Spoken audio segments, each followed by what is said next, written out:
Assalamualaikum warahmatullahi wabarakatuh. Bismillah, walhamdulillah, wassalatu wassalamu ala rasulillah Sayyidina wa maulana Muhammad ibni Abdillah wa ala alihi wa sahbihi wa mawalah. Amma ba'd. Kitab suci Al-Quran terdiri dari 30 juz. Ada 114 surah. Dari 114 surah tersebut, yang terpanjang adalah surah Al-Baqarah. Dan dalam surah Al-Baqarah tersebut ada satu ayat, yang ayat ini adalah ayat yang terpanjang dalam seluruh Al-Quran. Dan lebih menariknya lagi, ayat itu berbicara tentang muamalah, yaitu berbicara tentang utang piutang, yang dalam kehidupan sosial kita, sosial kemasyarakatan kita, ini sesuatu yang tidak bisa dihindari. Kita saling membutuhkan satu dengan yang lainnya, yang kadang-kadang kita harus bermuamalah dengan cara yang tidak tunai. Al-Quran, kitab yang suci, kitab yang agung, memberikan tuntunan begitu detail terhadap muamalah utang piutang ini. Di ayat yang sangat panjang, Suratul Baqarah ayat 282, di situ Allah Subhanahu wa ta'ala menganjurkan sekaligus mengajarkan kepada kita dalam firman-Nya, ya ayyuhalladzina amanu idza tadayantum bidainin ila ajalim musamma faktubuhu. Wahai orang-orang yang beriman, apabila kamu bermuamalah tidak secara tunai, artinya tidak cash, untuk waktu yang ditentukan, maka agama ini mengajarkan faktubuhu, maka hendaklah kamu menulisnya. Ini penting. Kadang-kadang di budaya kita, antar saudara, antar sahabat, antar keluarga, antar tetangga, pinjam meminjam dalam jumlah yang tidak sedikit, tidak ditulis, akhirnya lupa jumlahnya, kapan hari pengembaliannya. Ini menimbulkan, akhirnya pada jangka panjangnya akan menimbulkan keretakan dalam sebuah interaksi. Maka agama menjaga ini semuanya dengan cara menulisnya. Secara redaksional, ayat ini memang ditujukan kepada orang-orang yang beriman. Tetapi secara khusus, orang-orang beriman yang melakukan transaksi utang piutang. Tujuannya untuk apa? Tentu yang memberi piutang akan lebih tenang hatinya, sehingga ini adalah perintah yang sangat dianjurkan.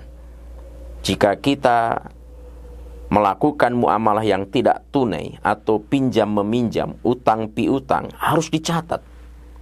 Itu menjalankan perintah Allah, dan tentu menjalankan perintah itu ada pahala sebagaimana kalau kita menjalankan perintah-perintah yang lainnya. Kita seringkali perintah-perintah sholat, puasa, zakat, dan haji dengan gegap gempita, dengan antusias yang sangat tinggi kita laksanakan. Tapi kadang-kadang dalam muamalah seringkali kita tidak melaksanakan apa yang dianjurkan, apa yang diperintahkan oleh Allah Subhanahu wa ta'ala. Penggalan ayat ini ada dua nasihat. Yang pertama, ketika utang itu ila ajalim musamma, untuk waktu yang ditentukan. Sehingga masa berhutang, ketika kita meminjam, ketika kita berhutang harus ditentukan. Bukan kalau dengan bahasa yang bias, nanti kalau punya uang harus ditentukan.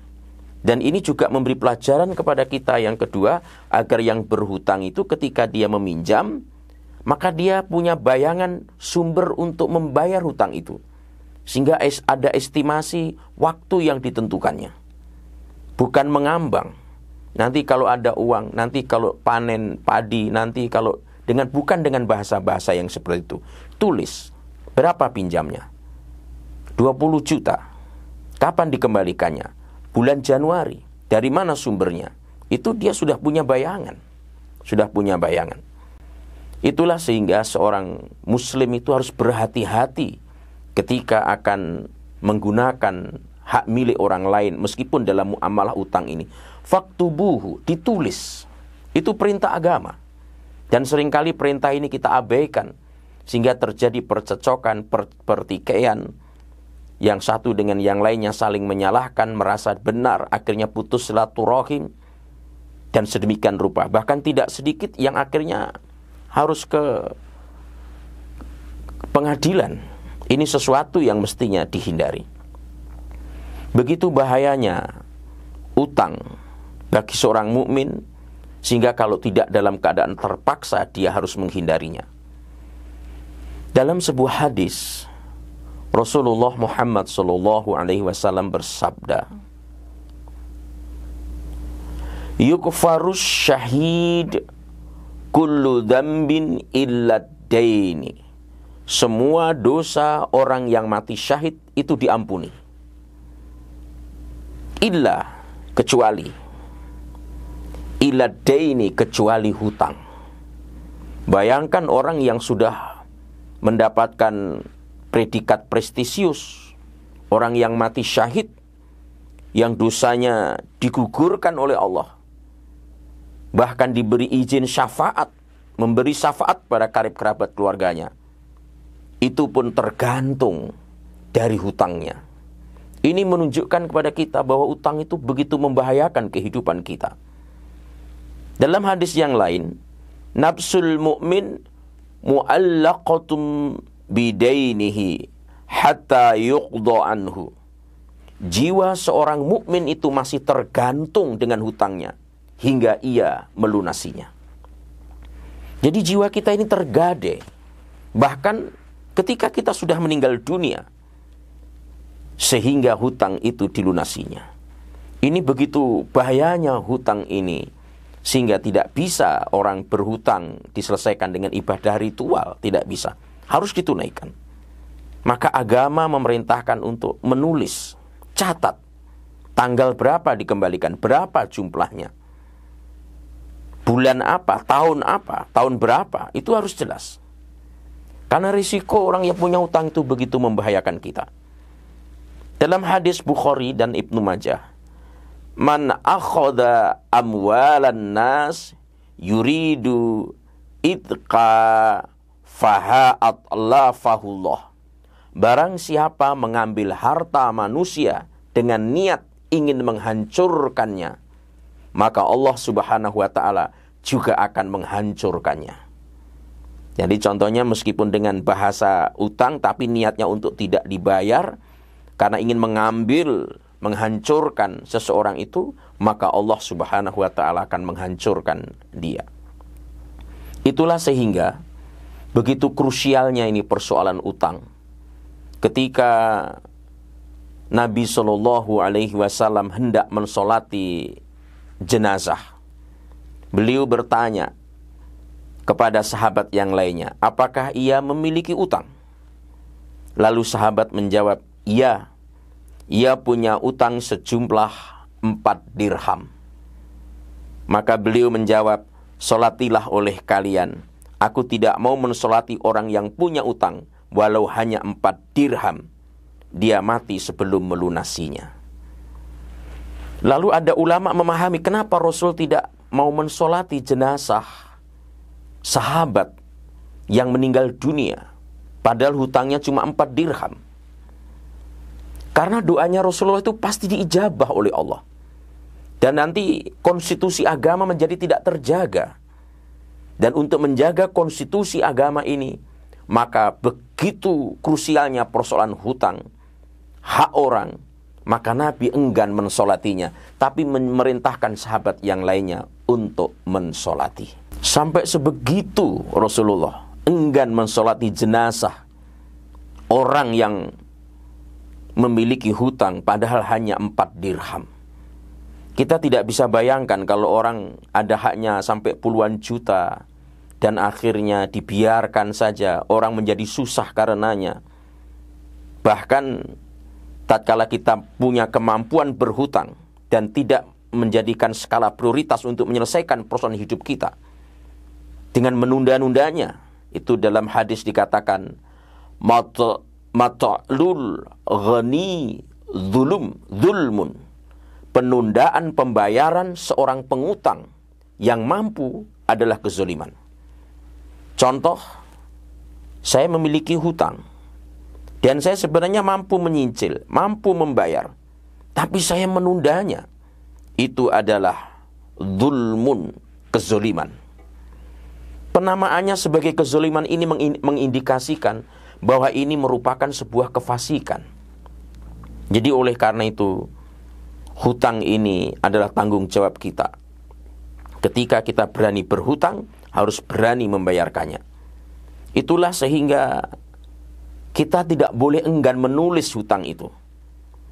Maka kita diperintahkan oleh agama, wala ya'ba katibun an yaktuba kama allamahullah.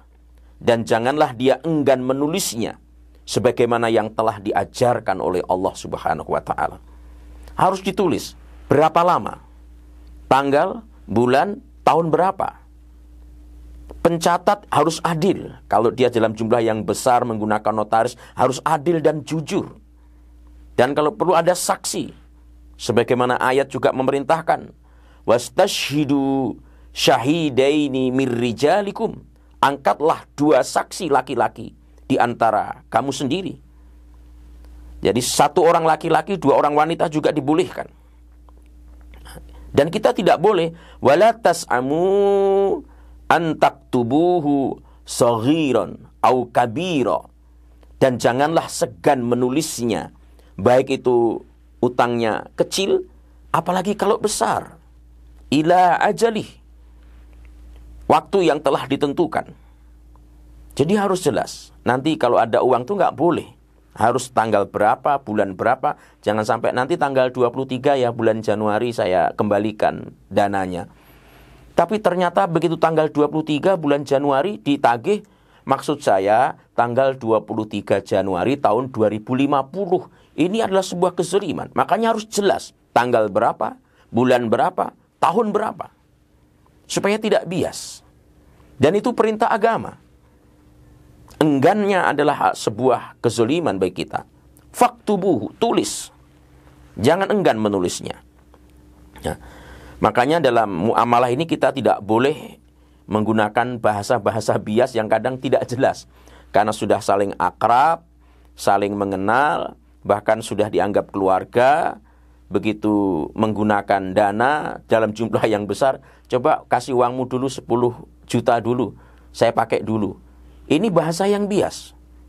Ini dipakai ini utang atau apa niatnya? Atau minta. Ini kadang-kadang nggak jelas. Ini ada klaim yang harus dibayar, coba bayar dulu, nanti saya ganti. Nantinya kapan? Ini juga bahasa bias. Nah, lebih zalim lagi kalau melakukan hipnotis. Karena banyak kejadian dihipnotis, terus dananya orang ditransfer kepadanya, itu sebuah kezaliman. Apa yang menjadi hak orang itu tidak bisa dihapus oleh Allah, diampuni oleh Allah dengan istighfar, dengan sholat, dengan umroh, bahkan dengan haji 1000 kali. Karena itu hak orang. Bahkan orang yang sudah mendapatkan predikat mati syahid saja tergantung. Padahal dia hanya punya hutang 4 dirham dan Nabi enggan mensolatinya. Maka takutlah kita berhutang. Dan kalau berhutang, niatlah untuk membayarnya. Mudahkan dalam pembayarannya.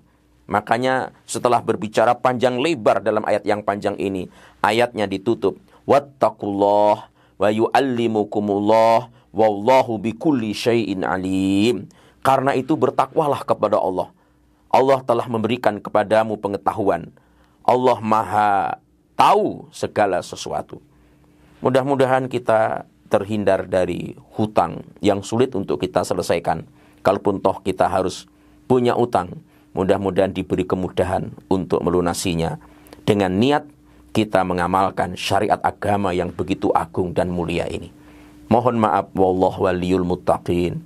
Assalamualaikum warahmatullahi wabarakatuh.